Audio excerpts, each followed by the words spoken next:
grand and racy world of dangerous starting. The international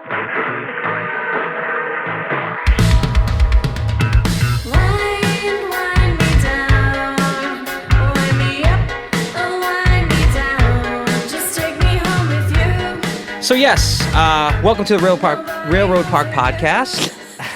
I'm gonna try that again. Welcome to the Railroad Park Podcast. I've got my good friend Kelsey Jacobsen. Hello. That is your last name, right? It is. Okay, cool. To Tom's dismay. I was gonna say you were always a Jacobsen. Always and forever. And we were just talking about your wedding anniversary, which isn't today. No, it was yesterday, the It was 30th, yesterday. June 30th. Yes. Congratulations. 2 years. A married lady. Yeah. Yes. So Kelsey owns a music shop here in Westport, to which we like to do a lot of business with, and it's also a music school, essentially. Yes, I would say primarily that's our main Yeah. thing is music education.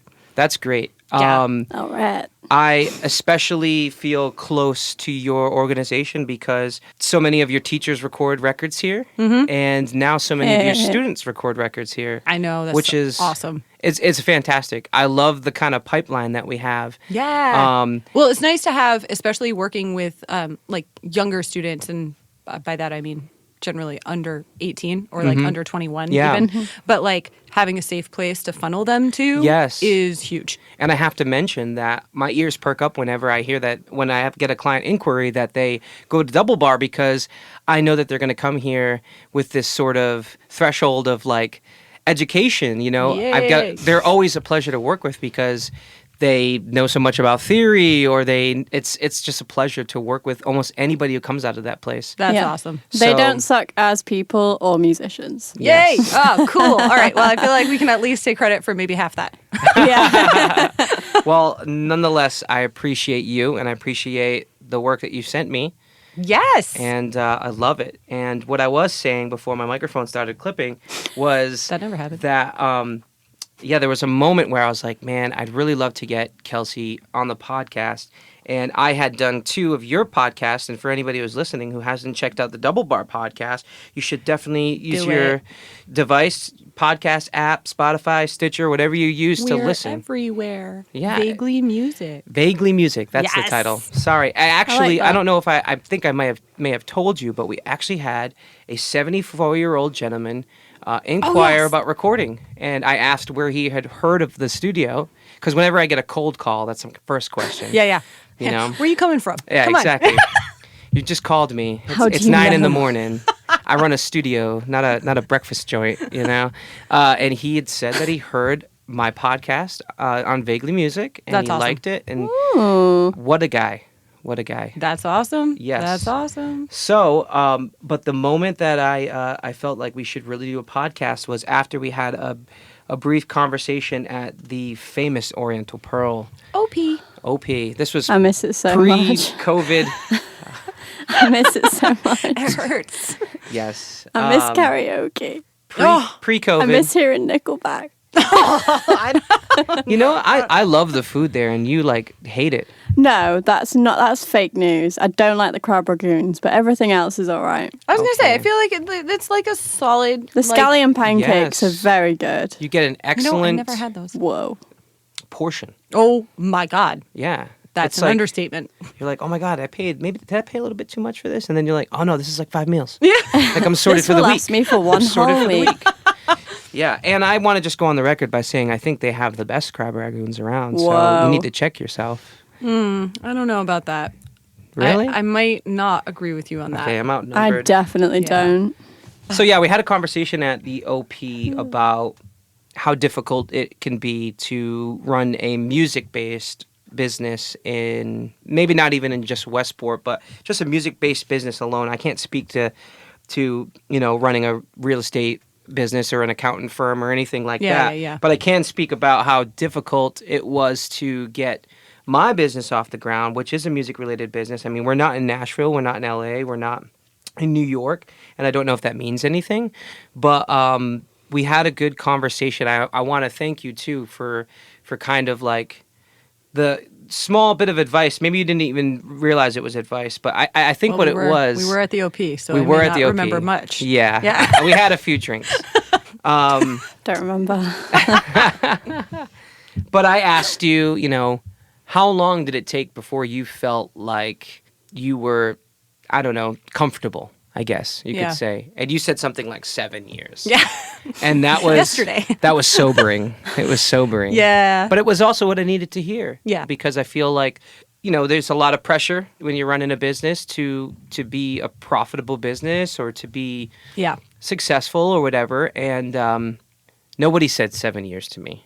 Maybe they did strategically. They didn't strategically because I would have been like, yeah, I think I'm going to go work at That's too much. McDonald's. Bye. Yeah. Yeah. Yeah. But it was an interesting conversation nonetheless. And I was like, oh, it'd be great to talk on the podcast about that. Yeah. Well, I think the world that you hear people talk about business in is you are dealing with people who are maybe very, very, very, very type A and like high energy, high motion. And as someone who's much more of a natural introvert, and for someone who is, I would say, a little bit more of like a middle of the road energy level personality, I am not the kind of person who's going to sleep for an hour and then spend 23 hours working. So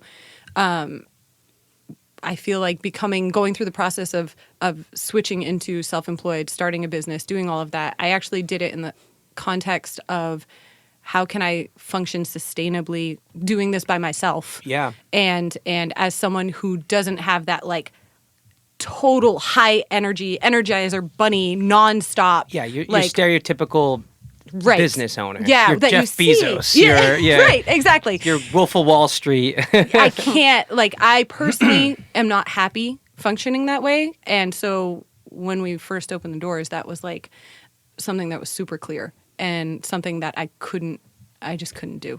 Yeah. And so I think for me, it was a much slower growth, and for the business, and also always being kind of pushed to the next piece.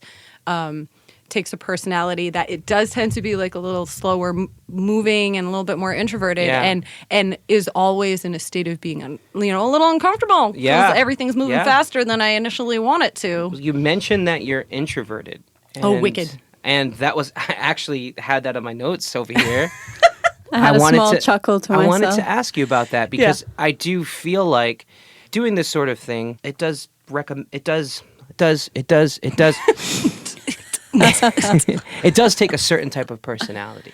Yeah. And I also, people don't agree, but I consider myself to be pretty introverted. Yeah. So, I mean, how long have you felt introverted? How long have you felt like an introvert? Is this like since the beginning, since the dawning of time, since high school, since like? Definitively since, I would say, since middle school. Elementary school was just, a bunch of us running around being weird. Yeah. But I also went to a school with like 60 kids in it. Yeah. Preschool through 8th grade, 60 kids. You went to Westball High School? But I did not. I did, But so close. take it easy.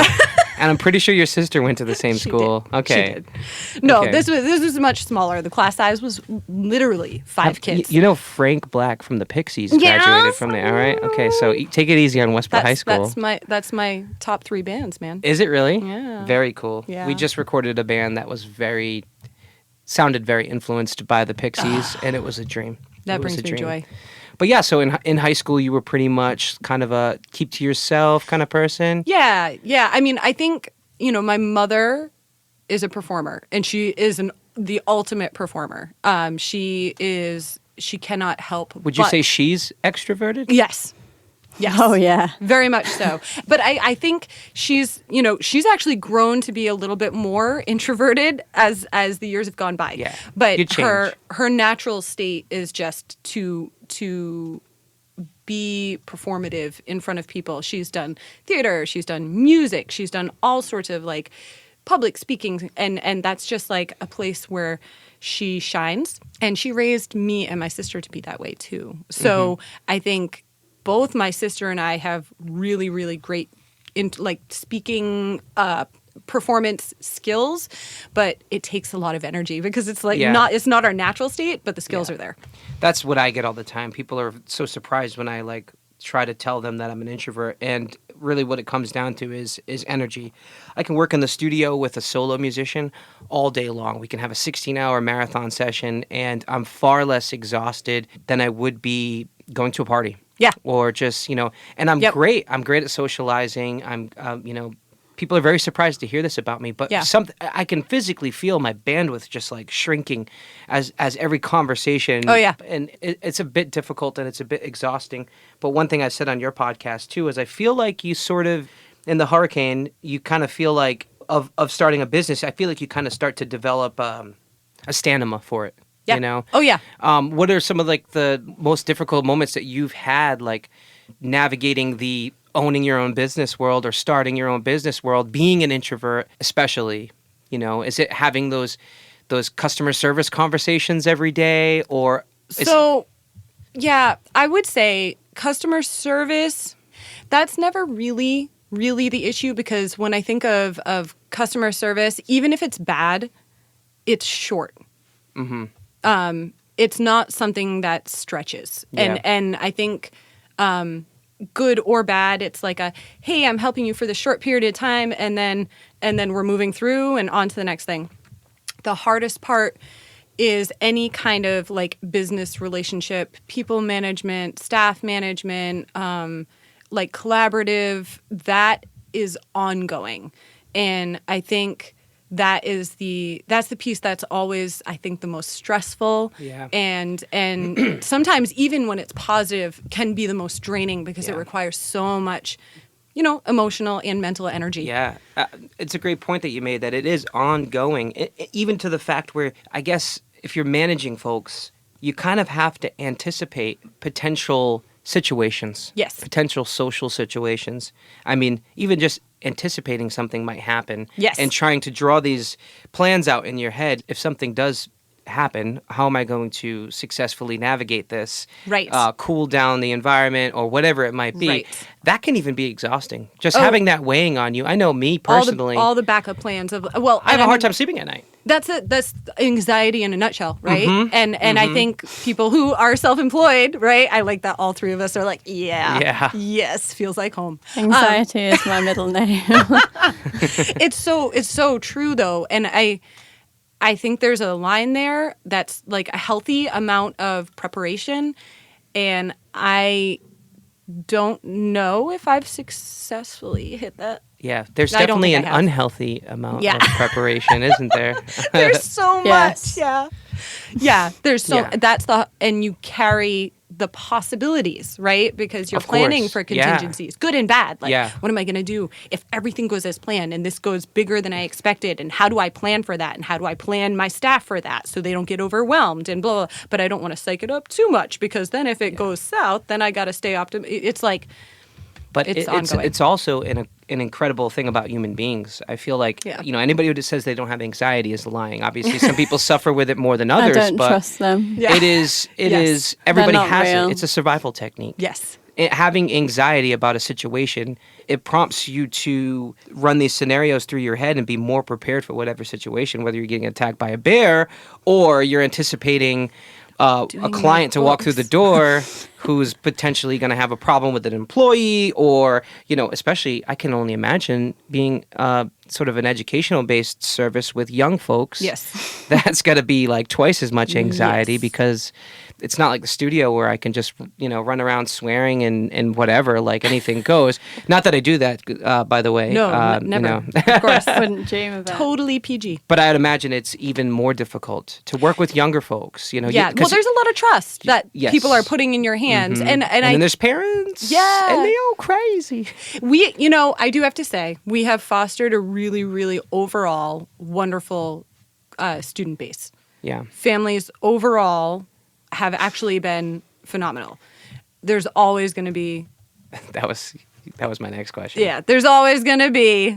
There have been times where, there were a couple of people that I fired as students that was just like, okay, we're done. Yeah. And I think at that point it just becomes a tipping point of I have to make sure that my teachers are okay. Yes. And aren't devastated. Or They're sort of your assets. They are. And They're, you need to take care of them. yeah. And I'm sure that if they're stressed out about, someone being atrocious each week, or confronting this person each week, or they don't feel safe in a situation each week, then that's a problem, you know? Do you have a lot of adult students?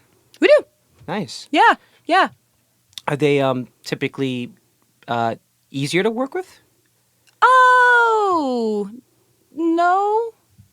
Do you mean teaching wise, or do you mean as a customer? I mean both, really. Okay, so I think they're just different. So I feel the students wise, you get kids that are just sponges, right? Yeah. So, but they have no focus and they have no sense of urgency because they're so young. They're kids. Yeah, and there's so many things on the table that it's just like the world's their oyster. Would you say a lot of them are forced into lessons too? Do you get that a lot? Like, my mom's making me take piano the lessons. young ones, yes. Yeah. So like I would say And that must be difficult to teach the somebody who under doesn't 10s. really want to learn something. They're just it is super. It can be, well, I'd say it's draining actually. unrewarding Sometimes. Yes. too. Yes. Yeah. And then they don't understand because they're young. They're like, well, why isn't this new and fun every time? And they don't understand that it's like, well, you need to do X, Y, and Z before we get you here. But they're too young for that. And most of the time, I think in that situation, the parents aren't involved enough. Yeah. So They're looking not at this like babysitting maybe? kind or? of, yeah, something to pass the time. So they're not there to see or understand why things become stagnant. Yeah. And then the kid will lose interest even more. So something that was like, I didn't really want to do it, but it's fun, turns into like, which I'm not going to lie, that was me taking piano lessons as a child. So that's fine. I didn't mean to interrupt you. You were talking about the contrast between adult students and customers versus. Oh, that's all right. We ping pong. That's how we roll in my mind. No, I think, adult students, so kid students are sponges with a limited focus base and a lot of times not as much drive. And then you have adults that come in and they're coming in purely because it's something that they've wanted to do. Yeah.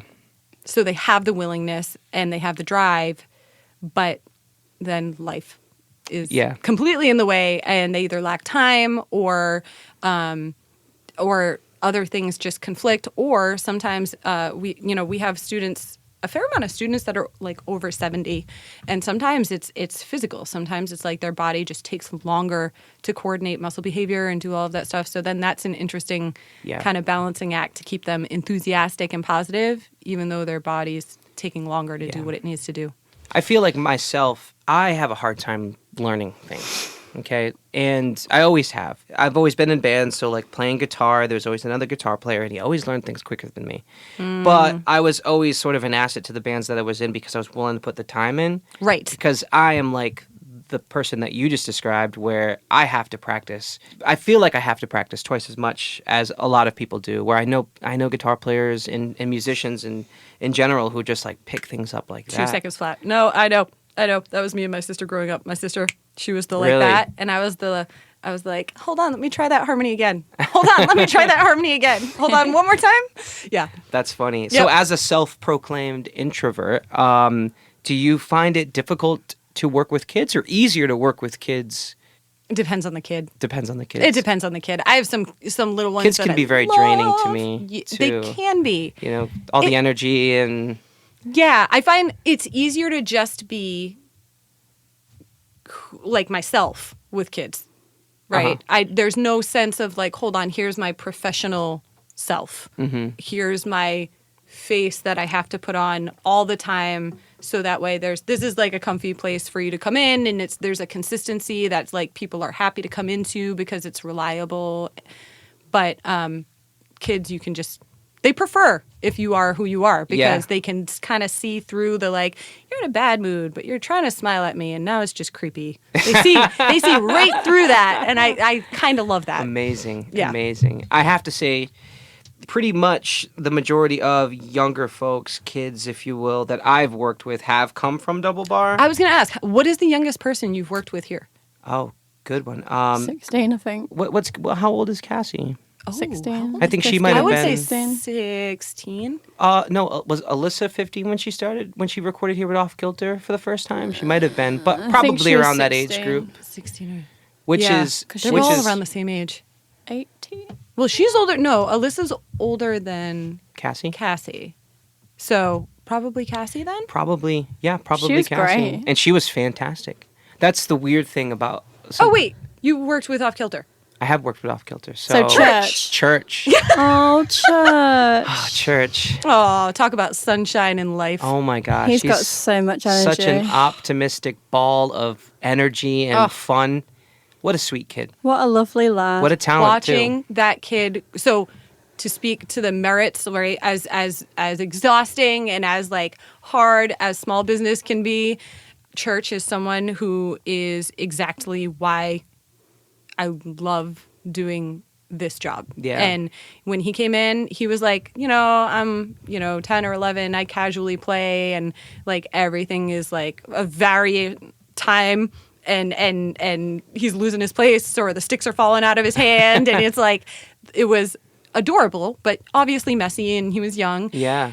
And then in 1 year, to see the way he turned around just from experiencing playing with other people and getting the experience of what it's like to like actually make music in real time. Oh my God. Yeah. And then to see where he is now. Yeah. It's just incredible. So I imagine there must be a big difference from teaching children and younger folks and just people in general during the daytime and doing the rock programs that you offer. Yeah. Are you still doing that sort of rock Yeah. program thing? Yeah, I'd actually, we're imagine doing- that to be very rewarding, considering it's kind of like. It's awesome. It's so emotionally wonderful and tiring Yeah. because it takes everything. Yeah. But we're doing them actually. We're calling them our Simpter of Rock actually because of the pandemic. We had to cancel the winter, and then so we're doing the winter and the summer. Uh-huh. So they're going to be rehearsing outside under tents, and we're going to figure it out and see how it goes. That's I don't know. fantastic. We'll see. But That's yeah. cool. Yeah. I mean, everybody that I've met that's been a part of that had nothing but great things to say about it. And I think it's a fantastic program to offer people a chance to do what essentially is the greatest thing about playing music, and that's playing music in a group, riffing Right. off of other people, being part of this sort of social situation where you're forced to kind of be like, hey, this is my idea for a song, or this is a lyric that I wrote, or, Yeah. I mean, that's got to be pretty. I'm sure there was probably a few nights where that was pretty moving. Oh, there's so many. There's so many. There's times where I've cried. There's times where I've almost cried and tried not to because it's really awkward when you're standing in a group of kids crying. And then there's just been some very strange things that it creates in terms of like community that you just don't expect and you don't realize it's happening sometimes. For me, I don't because I'm so deep in the preparation of the what ifs, right? So I'm like, Yeah. oh, what if this happens? I need to make sure this. And then sometimes I turn around and look at what's in front of me and it's incredible. Like Yeah. like parents coming together to create and fix problems that It's almost out of your hands, I would imagine, Yeah. sometimes, where you put people in a room and then you just let synergy take over. Mm-hmm. I'd imagine that's pretty cool. So I wanted to ask, I don't know if you can share with us maybe one of the craziest sort of moments that's happened at Double Bar, but like, have you had any situations with a customer or an employee or a student that just was just like, you went home and you were like, I can't believe that happened today. Like, I've got plenty that go on at the studio. There's tons. I mean, there's been some things like I had to, early on, because I feel like at this stage, when I first opened the store, it was like, oh my God, I have a place and it's mine and I don't even know what I need to do for this, but people are coming into it and I guess I got to figure this like one tiny step at a time, just sort of handling the tangibles of like, oh, do I have keys? Great. Are the lights on? Great. Okay. Oh, heat. It's cold. And just going through that step. Now it's turned a lot more into, okay, how do I maintain all those things? But now how do I like be a boss and try and lead and try and take that to a next level piece. Yeah. One of my first instances where I had to do that in a more authoritative way was we had a teacher that had a slight BO problem. Ooh. And She's not talking about me. I was just looking at No. Grace because, I mean... well, I you mean, know, we've been virtual. I've been meaning to so say something. Exactly. You do No you, one girl. knows. You do you. Grace No does her one needs piano to know lessons with about no my pants hair. on. Don't say that. I have parents ringing me up. Hashtag freedom. But no, so it went on for a little bit, and then, you know, it was intermittent, and then all of a sudden it was just like, this is not intermittent anymore, and the rooms were small, and our old location was much smaller, and it was definitely a problem because the entire space would fill. Oh boy. Oof. And then it wouldn't clear. Oh my gosh. Yeah, it was Oh, really no. not good. So I ended up having to obviously handle that situation because I felt for the students and then the teachers who would come into the room after. But I had no idea what to do. So I actually got on the phone with my friend Amanda, who I was just messaging before I got here. And Hi, Amanda. Hi. Hi. Hello. She's been a manager for a lot of mega hotel chains. So she's had to oversee Oh, people yeah. and Yeah. she's worked at spas and I was like, she'll know. And she was like, yeah, you just gotta say it like it is. And I was like, oh no, this is so that's not the uncomfortable. answer I wanted. I imagine for it to become a problem, it had to be going on for probably some time, or you had to Yes. at Oh, least yes. hear it from multiple students or maybe even Teachers. teachers. It- Haven't so- used the room after them or something. It's never really students. It's parents who will say something in the long run, and then staff members. So like if I have people at the front desk or if I have, you know, in various situations. Yeah. So it did end up coming down to me having to have the discussion, and then also not allowing that person to then segue and put blame elsewhere, because then Which is probably a reaction. Oh, that's- you know. that was so that was my first taste of like super Literally. My first taste of soup. Yep. It was so uncomfortable. It was the first time I had to do that, like the awkward. Okay, I'm telling you, this is how it is here now, Oh my and gosh. that was very uncomfortable, and I'm so glad that you're sharing that story with us. it was not great. It was not great. I'm cringing in my skin just thinking about it. Yeah, I'm cringing. I feel like I'm going to have a nightmare about this tonight. You smell. No, I don't. I've been meaning to tell I you. was I mean, a little Kelsey's bit more in- tactful than that. It was I'm sort of not like, doing a good job. So You said I've say heard it how from it a is. few people that. Grace's toes smell like Fritos. How did you know? How did you know that they were sending me these things? Yeah.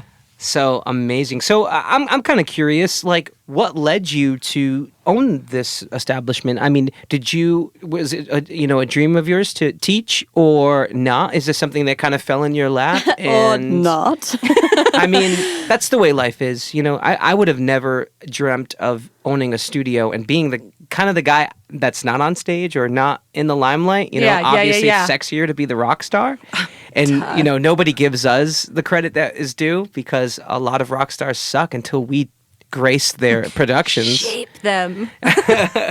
But I will say that I do feel very comfortable doing what I'm doing now. You know, I Yeah. feel like, sure, this might not have been that sexy dream I had had for so long, but I do feel it's a very fulfilling job, and I do feel I'm exactly where I should be. Yeah, you know? that's a great feeling. That is a great feeling. So I wanted to be an editor, a proofreader. For like books or... I wanted to, and I was pretty. You're kind of a nerd, aren't you? Yeah, I am. It's and not like a cool Growing nerd. up with your sister, I could have never imagined that she had an older sister that was kind of a nerd. Yeah. Well, I think she kind of like, she was like, this distance is good. If we can extend that distance a little farther. Is that why you guys went to different high schools? Yeah. It was just like, let's pretend. No. Mom, I'll go to any high school that my sister's not going to. No, I And I mean, I say nerd. That's a compliment. I mean, we're all nerds. No, and- here and- especially. I actually haven't realized how much of a nerd until probably the last few years of my Yeah. life. Then it's really started, like pretty much once I hit 30, I was like, wow, it's stronger than I thought. I realized that you were a nerd when I started taking notice to some of your Instagram posts posts, and I saw that you were like reading lots of fictional books. Oh no, yeah. What's wrong with that? Nothing's wrong with that. I love Oh, it's a stuff problem. like that. It's a problem. I say stuff like that, but I Yeah, mean, you don't Game read. of Thrones. I Kyle like Game doesn't of read. Thrones. No, I don't read. Well, then that I just made me sad inside. Yeah, It makes just made me me so sad sad. too. I found my love. I'm a of glutton for writing. but I don't write. Like, my natural inclination is not writing songs. Mm-hmm.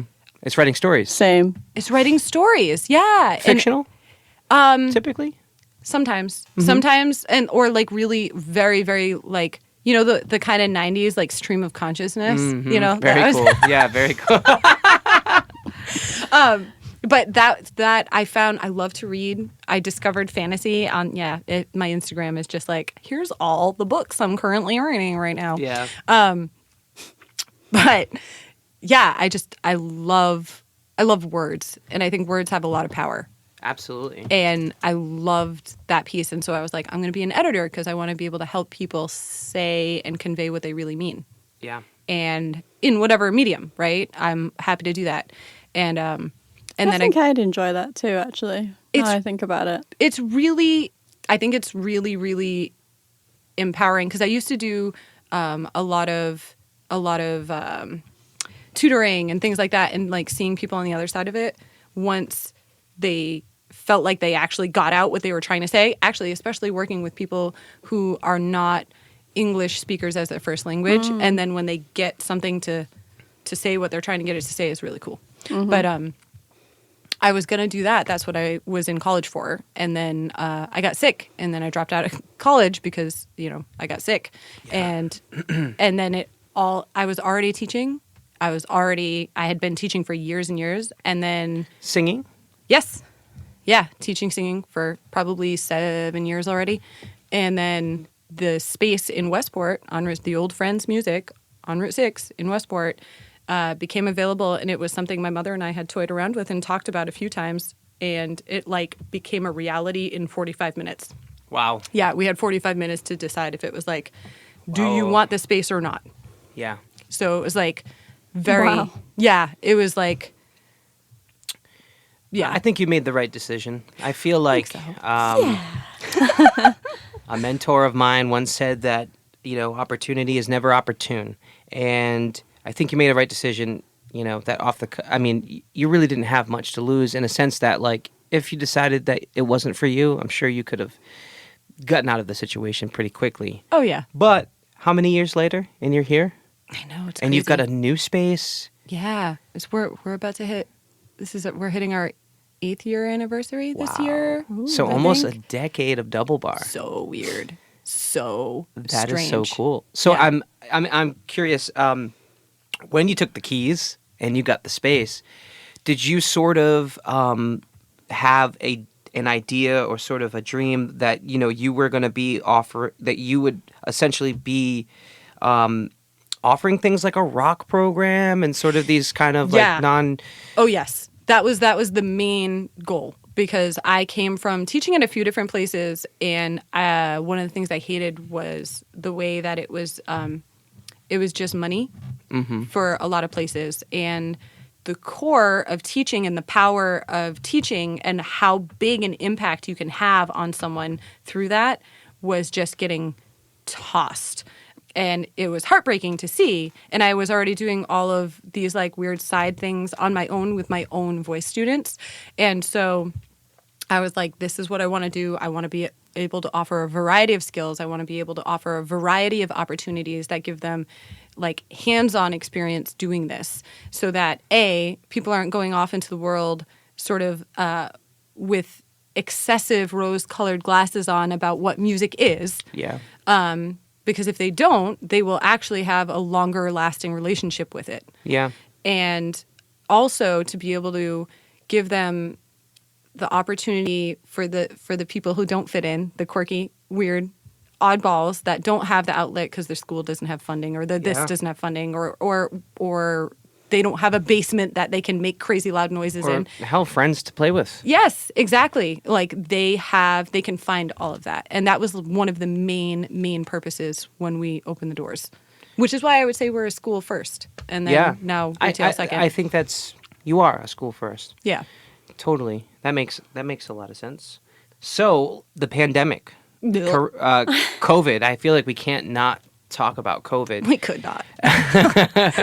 But I mean, obviously, a very difficult time for some businesses, or most businesses, maybe all businesses. I don't know. But I mean, how has this sort of thing affected you? Has it been? I'm interested to know if it's changed your day-to-day operations, or has it caused any positive changes? Everything's different.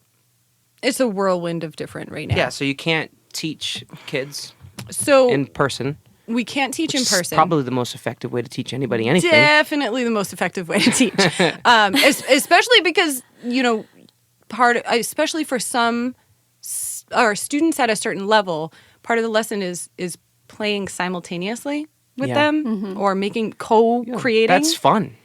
Right. You're essentially getting to experience playing music with somebody. Right. And so that I think has been and maybe I don't know if you can Even experience basic this. stuff like, especially the younger kids, like I feel like if I could just grab their hands, not grab them obviously, but take their hands. Put your finger. You need to And fire put her. them- You can't grab kids, Grace.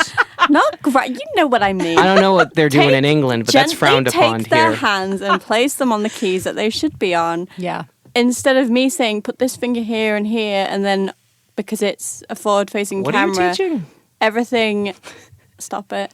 Everything on my camera is backwards, so I'm like, it Yeah. looks like I'm playing the higher notes when I'm actually playing the lower notes. Oh, Yeah. yeah. snap. Yep. Didn't even think Yeah. of that. Oh, yeah. That's not a problem with singing. I just feel I just feel like if I could place their hands on the keys, I would have such, or if I could just show them, like someone was sat there and I was sat here and Yeah. I played it and they saw, like, sat next to me. And because huge. they're on the computer, like, you know, you're not in the same room. No. You don't know if they're, like, looking at something else as Yes. well. Like, it's just not as engaging. It's not. I had like 3 lessons before everything shut down, and I'm like, this is all I know now. This is you're a champ with the virtual lessons. No, it's hard, and I think a lot of our students have. It's actually in some ways the cream has risen with students because the ones that have self-motivation Yep. have shown themselves. Yeah. Because I can't make it fun for you easily. Yep, Like it's you tough. have right. So it's you have goals and we come in prepared to work on those goals. Or you don't and we kind of spend a lesson swimming and Yeah. like creating a goal. So nothing necessarily happens in the lesson itself. We're prepping for the next lesson.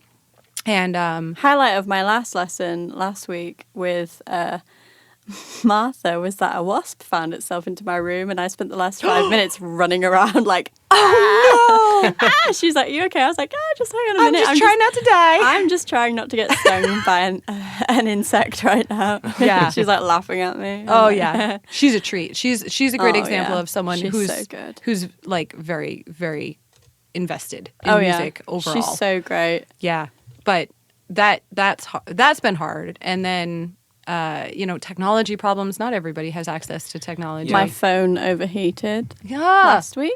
yeah. Just turned off halfway through a lesson. I was like, "Oh, this is good." I Yep. just sit when with it a rains. fan. Oh, I don't yeah. know about this for you, but when it rains, half my students can't connect Really? because they're dependent on Yeah, it rained internet pretty in hard this Westport. weekend, and I was having problems with the internet. Yep. And Clinton was actually like, "Hey, is it because it's raining?" And I was like, No, That's that ridiculous. makes no sense. It's 2020. Why would that be the Yeah. case? Yeah, it is. It's definitely still the case. "Strange." So, did you offer online teaching before COVID?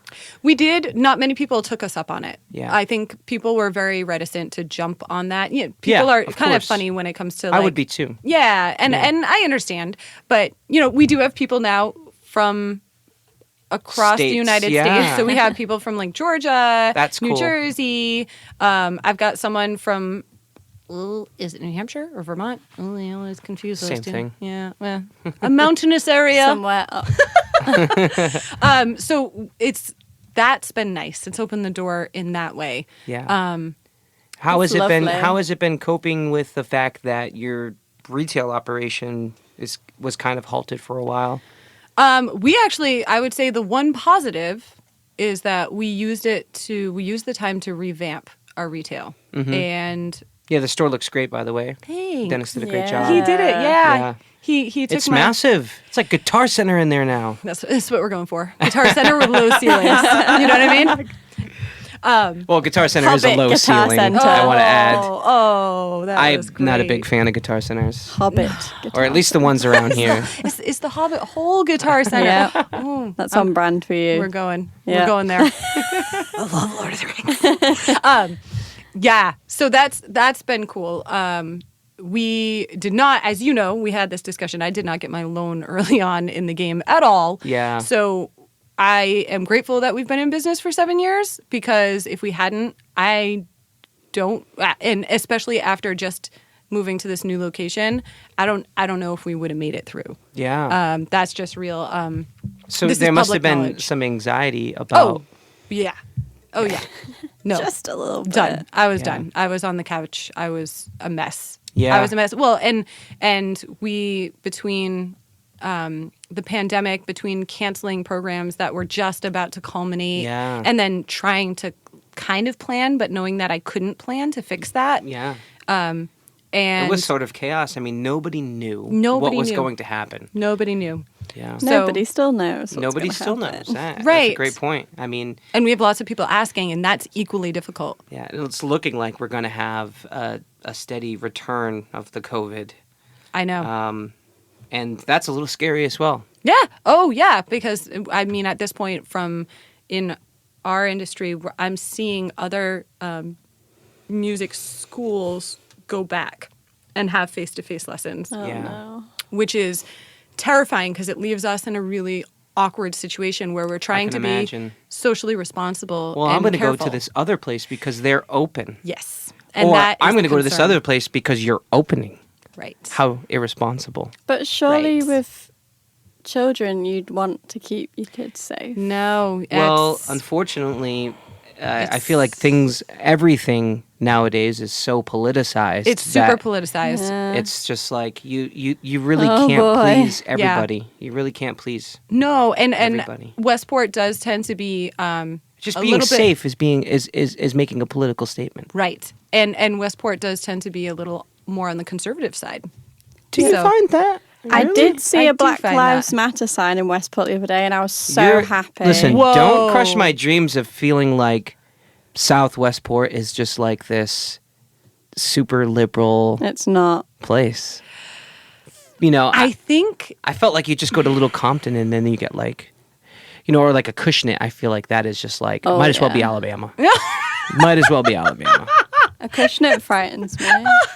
it's such weird because I feel like you get the side by side. Yeah, and not that I'm taking sides. I just like, I'd like there to be at least a mixture of everything going on. I hate feeling like, where the Well, hell and am unfortunately, I? this is where it's at right now. Is that by me making one choice or another, I am taking a side, and Yeah. that's such an awkward place to be because I've always tried to keep Double Bar as a place that's very like Yeah. we are here to help you guys connect and learn through music, and we've had a really big impact on people in terms of like creating a much more open mindset in people. Yeah, a without- school forces people with different views and opinions to Congregate. and work together. And I Right. feel like that's what the spirit of everybody needs right now. Because I Yes. feel like it's so sports team, it's so polarized, everything is so politicized where it's just like, Well, you if have you're to be wearing a able to mask, you're a talk. liberal. No, I'm wearing a mask because I don't want my grandpa to die. Right. You know what I mean? And Like, that talking, like people have to be able to talk. And I think, when you asked about if customer confrontations and things like that, I Oh. don't mind that because Yeah. I have no problem talking. And I a lot of I work around people, even still, some of the people that I hire or bring on, kids and adults, sometimes are incredibly polar opposite of what my beliefs are, and they're afraid to talk when they come in if it comes up. And it comes up at Double Bar, we're always pretty pretty open, and they're afraid to converse. They're afraid Yeah. to, like, we don't talk about these things. And it's like, well, I feel like so many people are afraid right now. yes, huge. Because it's just like people are so passionate about their beliefs, which they should be. Yep. But I think there's something wrong where like deciding to wear a mask because it makes you feel a little bit safer, and a mutated influenza pandemic all of a sudden puts you in a group, a political group of people. Like that's super polarized. That's like, yeah, and it's and as a there's business, a lot of that. as a business, I feel a lot of pressure too. Yeah. Because when this pandemic happened, or started to happen, there was a moment where I thought we were all going to get united. There's this invisible terrorist, you know what I mean? We were going to feel united, and we were going to feel together in this That was struggle. a nice moment, and then Yeah, Passed for by 2 really seconds, fast. and then it was just totally politicized. It's like, but as a business owner, especially, I felt like multiple times that I was faced with a decision that I knew might cut off a portion of people who might come here or indulge in the things that we do and the media that we put out and Yeah. whatnot, because I stood open for a lot of the pandemic. Yeah. I tried to make it as controlled as possible. I made sure that I didn't have bands of 10 or 11 or 5 or 6 people in here if we Yeah. didn't have to. Yep. I mean, honestly, what it came down to for me was COVID was scary, but the idea of going broke was even scarier. Well, so funny enough, I've been phenomenally quarantined through now the shop's open, now I'm in there, but we're pretty stringent about people who come in and being on top of things. But I was very, very, very careful about quarantining. Ask Tom. I drove him crazy. But in the beginning, funny enough, when everybody was talking about, are we going to close? Are we going to do this? And I sat down with Ryan and my mother, and they were like, we should close down. And I was like, this doesn't make sense. Unless everything closes down, Yeah. we can't close down because it's just going to perpetuate and it's going to drag on forever and no one's going to listen. And they were like, that's inconsiderate. You can't say that. You can't do that. And I was like, it's not going to work. I'm just saying we're going to close down. Everything's going to close down and it's not going to work. And I was like, I'm not saying that it's not real. I'm not saying the threat's not real. I'm not saying I'm not concerned. I'm just saying people, my introvert self, here we go. People are the worst. And They sure are. enough, I hate to be like, oh, here it is. Told ya. But we're here. And now we have literally the worst. Speaking as a small business owner, the worst case scenario, which is we shut down for months. So now economically, everybody is devastated. Yeah. And I didn't qualify for any unemployment. So there's Same. that. Yeah. So there's a lot of us that are self-employed, that are struggling, that didn't fall in the right places. And so now we have an economy that's falling apart and everything is still dangerous. Everything is still spreading. And that's such a hard, I was kicking myself the whole time watching it that's happen. such a tough decision to make as a business owner, because on one hand you have, all right, I have to go and tell all of my employees to pack up and leave, and I can't tell them when they're going to come back. Right. Or on the other hand, I can stay open, support these people, and risk. And then risk. Yeah. And then you risk the spreading, or you risk, taking the responsibility on for something like that. And And It's not a good whatever answer. decision you make, people are going to disagree with you. Yep. It could be catastrophic. Yep. It could, there's like a 2% chance you made the right decision. I mean, I know. Who knows? How does it work out that way? Who Yeah. knows? So I I know. mean, I dealt with it as well here. Right around that time, my engineer Clinton had just left his job. He took the big jump to become Yeah. an employee here or a 1099 here, and that party was kind of ended pretty quickly because all of a sudden we were faced with the COVID thing. And I sat down with him. I said, hey, what do you think we should do? And at the end of the day, I'll stick by my decision. It was a little bit of a risky decision, but we decided to just try to stay open because we felt the studio was an intimate experience. That Yeah, you can control the it's amount of not people you a have here. public, Yeah. public situation, and I got a lot of flack from it. I got a lot of social justice warriors messaging me on Instagram and everything, and I got even a lot of close friends who were like, "Hey, you're making a bad decision. Like, you're gonna get COVID." Yeah. And my thing was just like, "Hey, listen, right now we've got a thing called essential workers, and that could be a teenage girl working at Target. She's an essential worker right now, Yeah. and she's at Target and with mask and with restrictions on how many people can come in and out. They're still in a building with tens, 20, 30, maybe even hundreds of people throughout Yeah. the day. I'm here with 4, 5 Well, people, maybe. I just feel like this brought to light, right? You see this everywhere. Hello, social media, but you see it everywhere, which is like this just showed from a functional standpoint that the case of poverty versus health, and why is that a problem? Why asking people who need to work to eat, to feed their family, they have to work. They have to work. I'm not even talking about me. Thank God Tom has the job he has. Yeah. But I just feel that this whole COVID pandemic, getting insight into watching people who, have their minimum wage job that is their only income and have to keep working no matter what, even though they would love to be home or love to be safe. themselves at risk. And their family at risk, and they have to do that. And I just feel like so much was exposed right now. Yeah. And Yeah. I think people are just having a hard time processing. I'm having a hard time processing Yeah, that. It as just feels like a everybody different should. world. Even though it's the same world, it's just exposed. Yeah. It's and exposed a lot of the ways in which society doesn't actually care for people that need. Yes.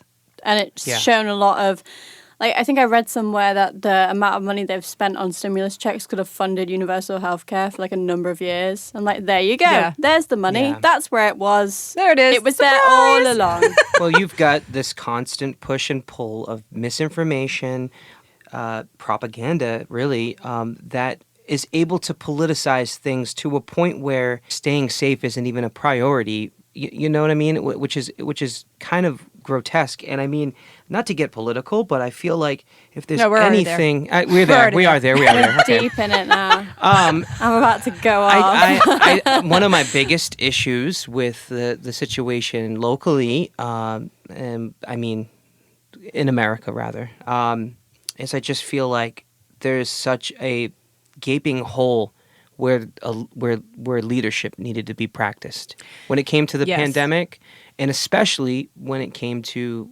what we're going through right now. With race relations in the country, Yeah. Republican, Democrat, Libertarian, anarchist, I don't care. Yeah. You need to cool down the situation. You need to show some empathy. Yeah. You need to say something that a leader would say. There's a reason why in our history we've had people like Mandela. We've had people who literally can just say back to what you were saying, how important words are. Huge. I mean, right now it's just like But do you know what's more being- impressive? what- Action. absolutely. You know? Absolutely. You can I say what agree. you want, but if you don't do anything, what's I the agree. point?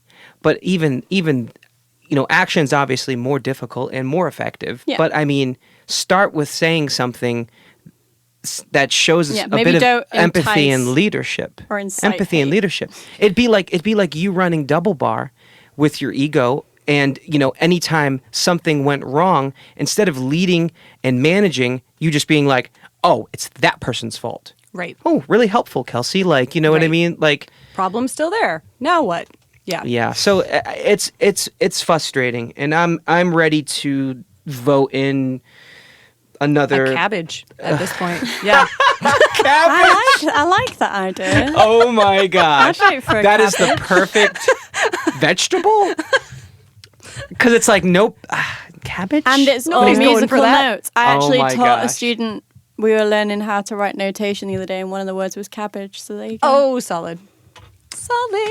amazing. A cabbage. I love that. Cabbage 2020. Such a 20 boring 20 vegetable.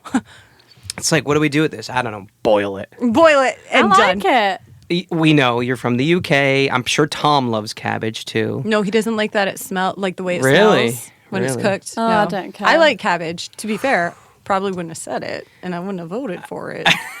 I'd vote for a cabbage right now, honestly. I mean, I also feel like the other option that we have coming up is not really somebody who I'm going to feel like represents me. I actually feel like no parties represent any of us, and I think that is also a cause of some of the unrest that we're Distress, feeling. yeah. Yeah. I mean, Well, I think we're the whole. I think just so much is like the veil is gone on for a lot of people, and now it's either come down to people who see it and are upset, people who see it and are in denial. And I think there's two. Those are the two biggest places right now. There's very few people left who don't see the problem. yeah. So it's just whether they are just can't handle and are What do you mean powered by down. the problem? Specifically. Pick one. I mean, I think in terms of like when it comes to politics, policies, you know, the entire system, you're seeing, voter suppression. You're seeing a lot of from last time to this time, a lot of voter fraud, a lot of misleading, and I think all of this stuff is now becoming more and more apparent, and so now you have groups of people who are in denial and sort of making excuses for, and then the people who are upset. But I do think the amount of people that don't see it, which has been in the past huge. A lot of people just don't see these problems and aren't aware of them. I think that portion is really dropping away. So I hope so, but I think you might be a bit optimistic in saying that because one thing that I fear a lot about the current situation is how divisive it is, because the current president has sort of, I feel, created this distrust with the media, and I get it. The media sucks. I honestly, I read the news every day. I get it. We've always known that news was not the most trustworthy place to get the news, but I feel like it's this cat and mouse game where I feel like the president has been like, hey, this is a witch hunt. The news is wrong. Everything they say is false. And then there's also the news reporting on almost nothing but him. yes. I mean, 2020, I'll vote for anybody I just don't have to hear about every day. Yeah. You know what I mean? A cabbage. But I also feel like the news plays into it because they're just always reporting to him. So his supporters see, oh, wow, the news is just constantly reporting about him. This is a witch hunt. And I just feel like I'm very scared that after this election, if Donald Trump does lose, he's going to blame it on voter fraud because of mail-in ballots that, because of COVID, are a discussion right now. Yeah. And I think he convinces enough people. This is kind of my worst nightmare, is that he convinces enough people to feel like a fraudulent thing happened. Yeah. Because he's not going to say, "Oh, I lost," shake hands with Sorry, Joe Biden guys. and leave. Thanks for the good time. He's not going to pull an Obama, but like, if he convinces enough people that this was a fraudulent situation, I'm afraid of like the far right kind of getting a bit more aggressive. The far left, I'm not too scared of because they protest, whatever. Yeah. But it's what I'm mostly scared of is like the guy in a Acushnet with like 30 machine guns who's just going to get sick of it and like, drive his truck through a crowd of people and start shooting at anybody who looks like they might be Antifa or doesn't look like they're from a Acushnet or whatever. Yeah. I mean, and I'm coming at that from like, I'm trying to be like not on one particular side, but that kind of scares me. I'm not going to on a lie. side. Well, and so here's where, this is why I think it's kind of like I don't know. This is why I think that actually that middle area of like, I don't know, we don't see anything. We don't see the problem is actually going away because you are getting more antagonism. And what that means is You can only not believe in COVID for so long. right. Because then you get it. Precisely. But it's just that element of like, people are so riled up because there is an acknowledgement of a problem. Whatever side you're on, that's already worlds better than people who are sticking their head in the sand. Yeah. Scarier. And I think it has to be scarier to create change. To bring it back to the business world, right? I feel like every huge manifestation for growth, right, is horrifying. It's a Yeah. chance. And there's stress and there's things that are imperfect, and you're problem solving, and you're figuring out how to make something that work that maybe isn't ready, or it's just not in place yet. And I think this is reflective of that, which is like things are shifting and budging, and you're getting people who are just, fighting. That was me Yeah. punching my fists together. That was a very vague sound. But I agree, and I've always kind of picked a side, and the only reason I'm trying to come at a neutral stance right now is because I feel like things are so polarized, and I feel like the far left isn't going to get anybody to diplomatically meet them in the middle on a topic, and the same goes for the far right because things are so polarized. I'm trying to stay neutral right now because I'm trying to have conversations with people, and effective conversations, where every time I try to talk about current events or politics with people, I just feel like it's Shuts a down real war. fast. It's Yeah. immediately a war, and it doesn't matter who made sense about whatever topic. It's just a war, Yeah. and we're gonna Especially if we're you're gonna not duke it out, face-to-face. especially on social media. Yeah. I've stopped wasting my time doing that. And you know what's an interesting perspective is, I felt like we were heading towards the apocalypse for a while. It was like, oh my gosh, COVID, and then oh my gosh, like this unrest and lack of leadership, and everything's spiraling out of control. And my inner anxiety was just like, oh, maybe you should just lock yourself in the whisper room and never leave. But I've got a lot of perspective because I've been watching a bunch of documentaries lately. World War II in color. This is my nerdy side, right? Oh, here we go. And Bobby Kennedy for president, and it gave me so much perspective. It actually eased my anxieties a bit because it helped me realize that American history has always been insane. yes. Like, Oh, this yes. is nothing new. Yes. If anything is irregular about our history, it's moments where we have a president like Obama, or we have a president like even George Bush Sr., where things were kind of chill for a bit. Yeah. Like, everyone was chill, even Bill Clinton, because it gave me a lot of perspective, because it was like, okay, there's World War II, there's the dropping of the first nuclear weapon, followed by Vietnam, the Cuban Missile Crisis, JFK getting assassinated, Martin Luther King getting assassinated, Malcolm X getting assassinated, Bobby Kennedy getting assassinated, all within this short time span. Yeah. And then Nixon coming in and getting impeached, or resigning rather, and then Bill Clinton's scandal, and then 9/11, and Ronald Reagan getting shot and surviving, and all these things. And I'm like, oh my gosh, chill out, Kyle. This Yeah. is the norm. This is It's just always it. chaos. Well, I think people like flip back and they're like, oh, remember when it was calm? And I think that's just more of like a When? fantasy. That's a fantasy place that's kind of passed down, right? Of like, you mean when you were a child and you just didn't know that these things were happening yet? Ah, yes, that Yeah. calm, that sweet calm.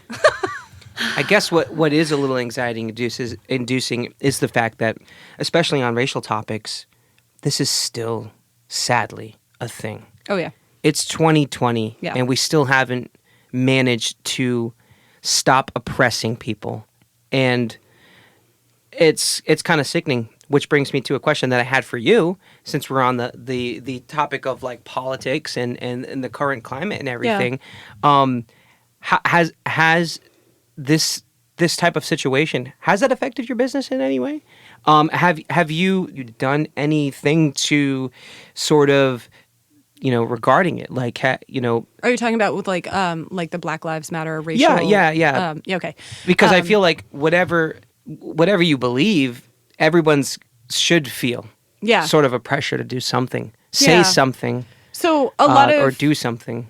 one of the big things that we've always tried to do through the store is let it be known that it's a space that you can come to and be whoever you are, Yeah. whether whatever your sexuality, gender, race, economic status. We are a All place inclusive. where you can just come in and be your funky self and just Yeah. do your thing. And so Have you found that you've needed to put We- that message out there a little bit more than usual, or in any certain we've done ways? that. So or- we did release like just a blanket statement of this is a reminder of this is who we are. This is what we do, and we will continue to do that. And we pretty much opened it up to the teachers who would like to be. You know, Grace was great because she was very actively sort of put the idea of like, let's do something blatant about this. And so the teachers that opted to be involved got involved and were part of just making the statement there. And And then after it's that, a social media statement. yeah, sort of like yeah, social media cool. statement of like, hey, this is the deal. We've always been this way. Those of you who know us know this, but we're just making it clear for those of you who don't know this about us. And then beyond, so after that, I mean, Oh, after that, that's a good move. I mean, yeah, it's it sounds, and I don't mean to sound like like I'm trying to come at this with a business perspective, but you know, on the podcast we've tend to talk a lot about business. It's kind of been a theme. Yeah. And you know, it is sort of the thing that keeps, it is the oil for our economy. Yeah. So I think a lot of the problem with oppression is businesses being exclusive to certain folks, Oh, or yeah. you know, or the opportunities to start your own business. I mean, all these sort of things. I feel like it goes hand in hand. huge. So, and social media is kind of my and yours platform, Right. to reach out to our students or our clients outside of actually being in the establishment, in the brick and mortar, or in the lesson, and reach them and talk to them and communicate with them. So I think that's a great mood. I applaud you in doing something like that, and especially involving multiple teachers to show like, hey, this isn't Kelsey's vibe. This These is are everybody's our vibe. staff overall holds overall, these views. Yeah. And I think, you know, before this, what we've always tried to do, as I saw you guys throw up a couple sweet Instagram posts about this, but one of the things, especially in programs like the rock program or in the songwriting programs and things like that we've done, and that we've always tried to facilitate this. My mother does this in her vocalists workshop, which is know the roots of your music. Yeah. And so the fact of the matter is we are in Westport, Mass. That's where our business functions. Westport is a hugely white population. Yeah. And we have a lot of kids. If people can afford lessons, oftentimes they might not be in the middle class, but they're not poverty level. Yeah. Because then they can't afford that kind of luxury. Absolutely. So we're dealing with people that are okay overall financially. And Same. I mean, Right, exactly. You know, recording a record is sort of a luxury. any luxury, any extra business like that. So one of the things that we deal with is a lot of white community coming in, loving to sing, you know, this like sweet soul R&B, hip hop, or coming in and loving rock, loving this, and like knowing every member of every band, knowing every album, knowing every this, but they don't know why the music functions the way it does. Yeah. How it came out of the roots and the horrible roots of slavery and Suffrage. and all of this and sort of that like field song and what, you know, all these riffs and licks mean. It's just they come in and they're just like, oh, it's really cool and I want to be able to do that. And Yeah. it's like, well, you have to know the context of what that is. That comes from Yeah. a lot I mean, of history and pain if you're- and also hope. If you're mastering a craft, you have to know Yeah. the roots. You have to know the history. You have to know where these things originated. And we have the opportunity because we have them there to learn. Yeah. So that's something that we've tried to do always from the beginning of time and especially presented in that way when they're working on a song they love, when they're working on a skill that is like, oh, but this is my favorite artist and they do this and I want to do this. And it's like, great, okay, but let's talk about why Yeah. they're doing this. And it's not just these notes. These notes are actually irrelevant. Let's talk about why. And that has a much bigger, long-lasting impact. And I think probably in terms of as the business, I mean, I've been going out and protesting like a champ. So Good that's for you. me personally. Good But for you. but from a business That's standpoint, awfully American of you. yeah, right. Exercising my rights with a mask. And but I think in terms of making sure that we remain a place that anyone can go to, anyone can feel safe at this store. And That's super important. and also people who come in who aren't educated, who don't know any better. The only way is to get them where they are and bring them one step closer to being understanding. Yeah. Because they're not. Yeah. And they don't know. And for the young ones, like when we get them, it's not their fault at that point. So all we can introduce is new information to help open their mind to something beyond what they've been exposed to, Yeah. maybe in their family life or in school or whatever it is. So that's kind of, I mean, it's a little harder now that we're virtual. It is much harder, but it's a good thing. I mean, I feel guilty that as a business, we may have been, we should have, I always feel like we could have done more, but I'm also trying to be tactful about things, you know, because I don't want to be, a lot of businesses, I feel like, McDonald's, a lot of these major corporations especially, have come out and said these really cookie cutter, like performative. PR performative things. Right. And it's like, so easy to how go there. stupid do you think I am? Like people It's read so those easy tweets. to do that. It's easy to do that. You can it's even easy mean to do well. that. Right. You can it's even easy mean to do well. that meaning well. And like we had this discussion on Messenger, which is like that's something that I'm horrified of falling into because I do care so deeply, but because there's so many like as a white business owner, there's so many ways that I can step wrong. Yeah. And I'm not saying this in a way that's like, I feel like I'm in trouble. And I'm just saying that that's what it is. And I don't want to do that. Yeah. So at the moment, while I personally am going out and doing my own piece like a champ, I'm trying to be very careful about playing long term of like how can I advocate long term and not fall into the trap of like being very performative up at the beginning and then it all seems like it disappears and that's not what I intend. I like to think too that the best thing at the end of the day that you can do is actually within your 3-foot bubble practice,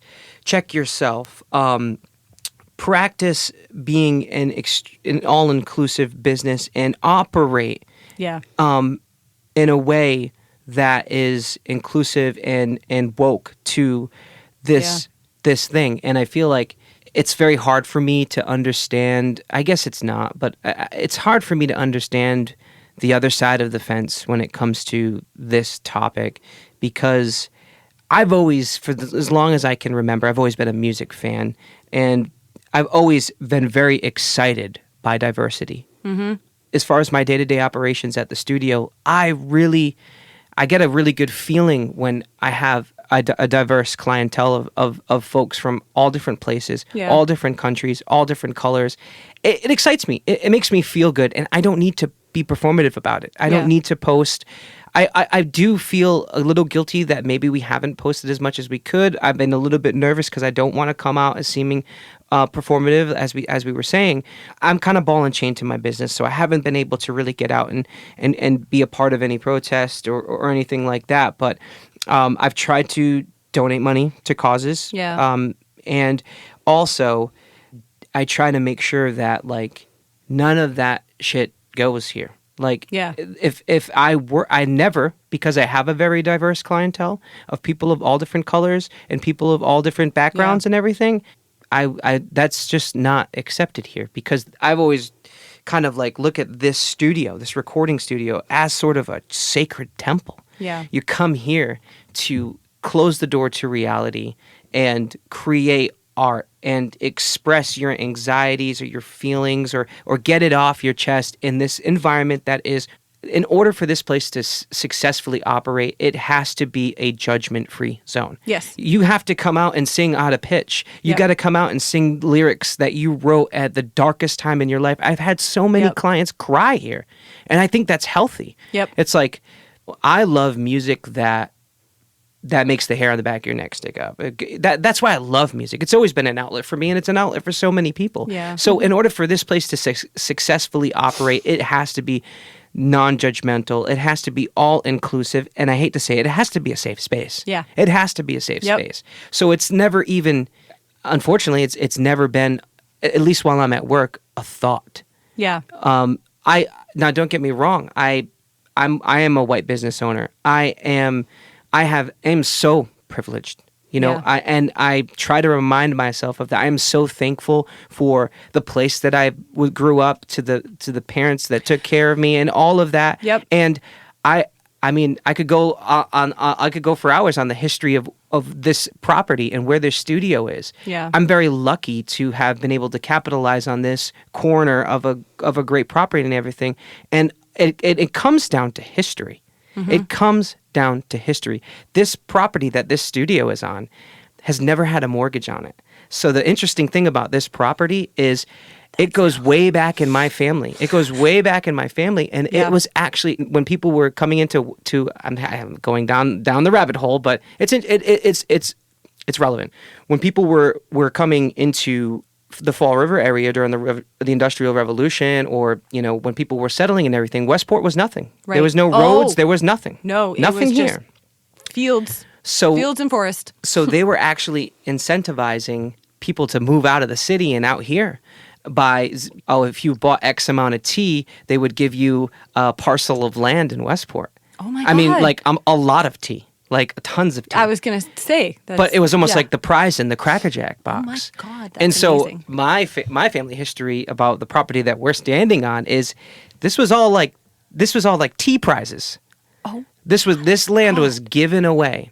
And you doesn't know even what? seem real in 2020. Like, It doesn't. Who's just giving Especially stuff away because like that? Westport's like a beautiful away beach land. town now. We're in a beach town Right. now. It's not cheap to live here. No. And to think that this big piece of land in this town was given away. Now, would that opportunity have been a thing if I was a person of color? If my great grandfather was a person of color, would he have had that same opportunity? Well, I have things that I think about. I mean, back was it 2015 when the first Black Lives Matter? Was it 2015 that it first came to a surge? I can't remember, but it got me thinking about a lot of things. And when I was at UMass Dartmouth, one of my focus while I was there for writing was post-colonial literature. So Wow. that's dealing with, for those of you who are unfamiliar, essentially looking at the writing of authors that come from colonized countries, peoples, and looking for what is underneath their writing and what has been suppressed over time and what has been assimilated and taken.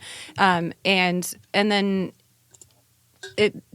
back then, after going through all of that at UMass and experiencing Black Lives Matter, the first time it came to a head and started becoming very vocal, I sat down and I started looking at my own life, and we all have our own struggles, but I know that I was 18 years old when I went to go get my first apartment, and I walked in with no credit, No credit. no referrals, because Yeah. obviously I was 18, I was leaving my house, and the guy just looked at me and was like, "Yeah, sure, Yeah. great."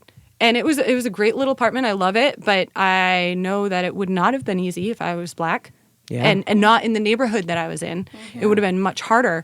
But I didn't even think of that. I was just 18 and excited to get my apartment. And I was just like, yeah, here we go. And so there's so many things. My parents' ability for us to actually take the chance to open a store, to be able to have the financial support to do that without incredible crippling loans. There's just so many things that I'm incredibly grateful for and incredibly aware of. Yeah. But yeah, I think there's, again, going Yeah. back to the peeling back of all the insanity that's being exposed right now, when you're just getting a bigger and bigger insight into that disparity. Yeah.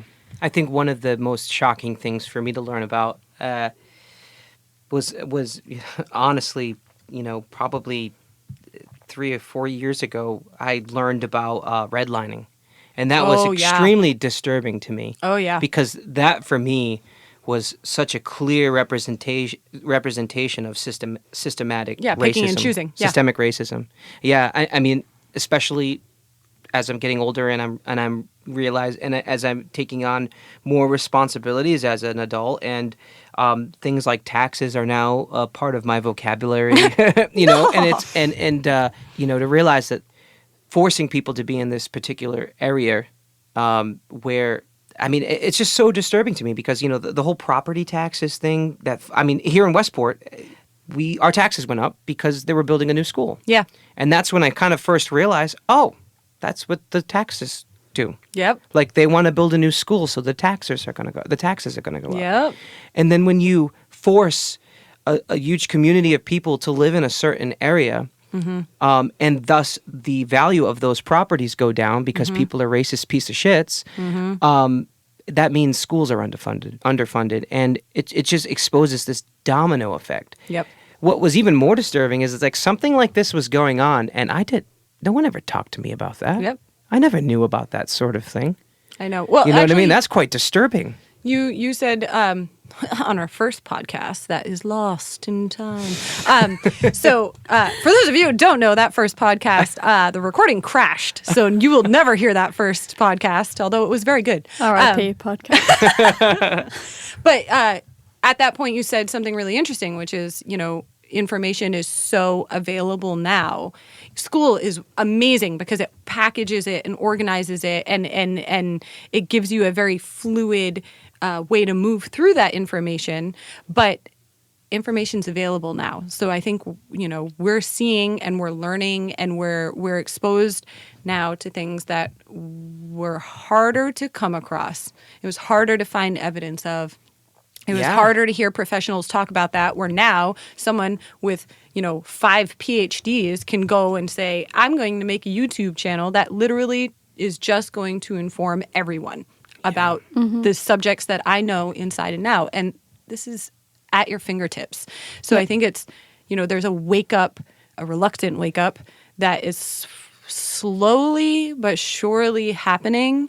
And it's really uncomfortable, and it's really uncomfortable even for those of us who are willing to go through the process, because you take a really hard look at yourself and all the things that you've unknowingly benefited from. Yeah. And then, it's hard not to get lost in that and feel incredibly, in some ways, paralyzed. Yeah. But I think it's an excellent place to be. And when we are in such fortunate situations as being like, hey, I have the ability to have my own business and reach all of these people, all of these students, all of these families, and have hard conversations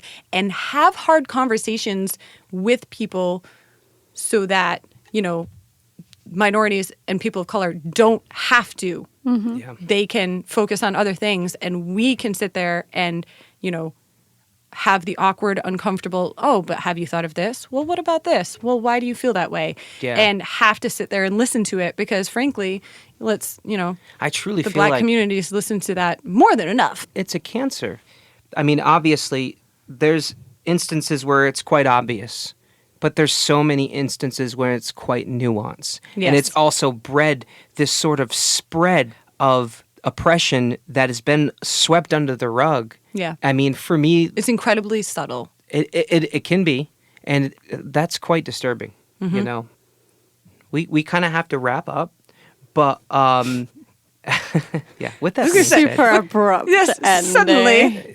well, we do have to wrap up, but I wanted to kind of ask you one last question before we did wrap up, and that was, where do you hope to see Double Bar in 5 years, or maybe even 20 years? Like, where are you going, Kelsey? Damn, 5 you, to you got 20. you got goals like pipe dream 20-year goals, or an even 5-year plan sort of goals?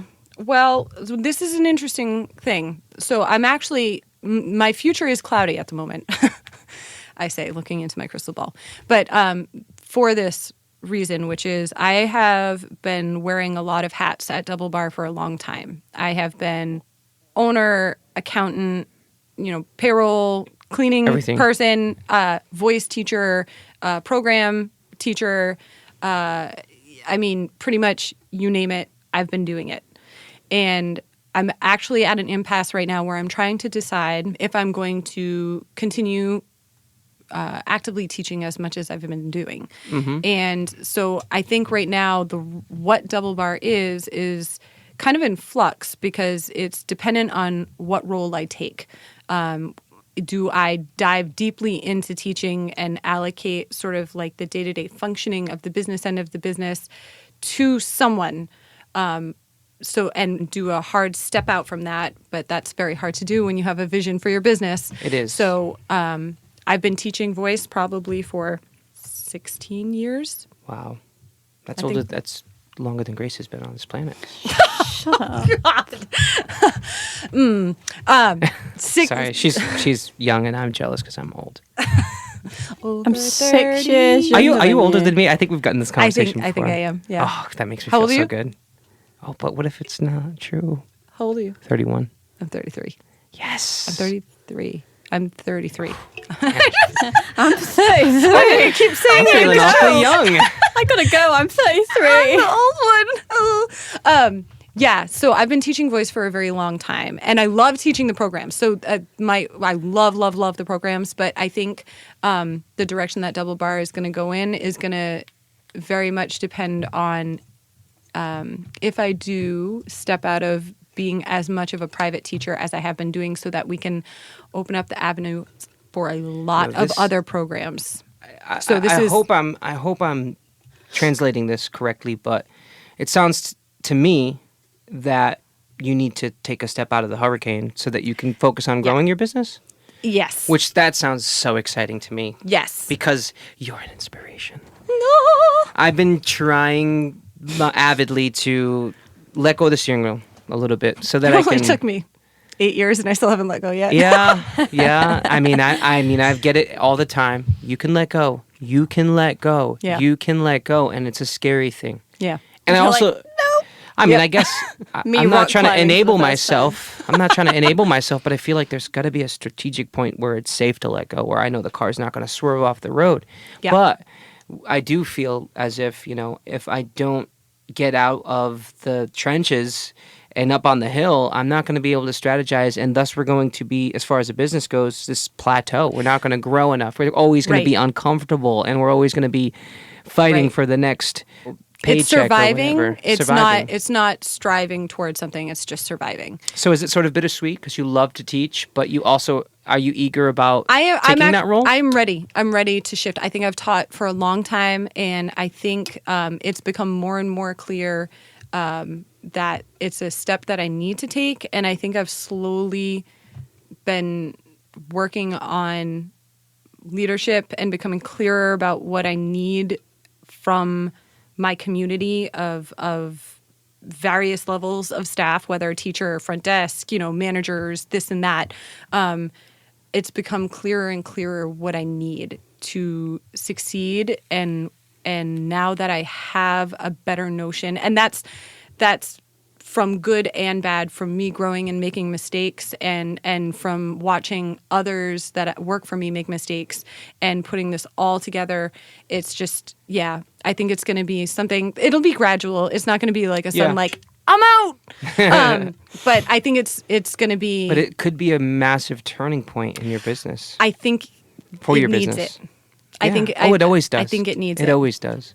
I mean, I feel the negative effects of being the owner, but also the person at Working. the till. Yeah, exactly. It's hard. It's definitely hard, and I feel like we're not operating on all cylinders if I'm here doing the work every day. Right. And it's an incredibly difficult business to find employees for. You know yes. what I mean? Well, and that's actually been the biggest holdup is it either would come down to hiring someone who's like totally shares my exact vision and skill set to take over the like operational side of things, or finding somebody who has the vocal technique background and the strangely hodgepodge experience that I've accumulated over 16 years. Yeah, I get that. Both have proved difficult. So I think that's why there's a little, things are a little funky right now. They're in a little transition, and that's okay. So lastly, let's say you make this pivot. Pivot. In 20 years from now, do you have any pipe dreams? Is it Double Bar global headquarters where Double Bar goes to space. Double Bar Space Force? Zoom, zoom, zoom. If you get that reference, I'm so proud of you. Okay, so I don't because I'm not as old as you. So. Oh God, I'm not telling you my dreams. They've all Unfortunately, died. I did get the reference. So I'm foreign, I don't know. Fair. So what I would super love is I would really love to be able to make that final jump. Not even 20 years. I would love it if we could do it in another 10 years, honestly, to be able to make the final jump from the educational piece and getting people ready to actually having the final stepping stones of being able to have them at all levels of musicianship, be able to put out art through Double Bar. beautiful. And break the stigma of education as being kind of like the cheating way out of making music, but also having it be an all in one place where you can work on all the pieces from performance. And I don't mean like 80s cheese rock on stage, big is better kind of performance, but getting who you are, the heart of who you are as an artist in a performing state, and working on that from beginning to end, and being able to have someone come in and grow right through the store and then be out, and not have that awkward in between phase of, oh well, I'm not totally prepared, or I'm not totally with it, and that's what I would like to see, and that is huge and But possible. Possible. But totally possible. Possible. I just hope that I'm watching the Grammys one day and somebody gets up on the stage and they accept their Grammy and they say, I got to say thank you to Double Bar. Me too. They got me here. Me too. But that is excellent. Thank you so much for giving us your time. Yeah, It's been thanks a pleasure for having to talk me. to you. As far as my pipe dreams, my 20-year goal goes, day off. And a Tesla. We're out. Thanks for listening. So, yeah. I'm wicked- sweating.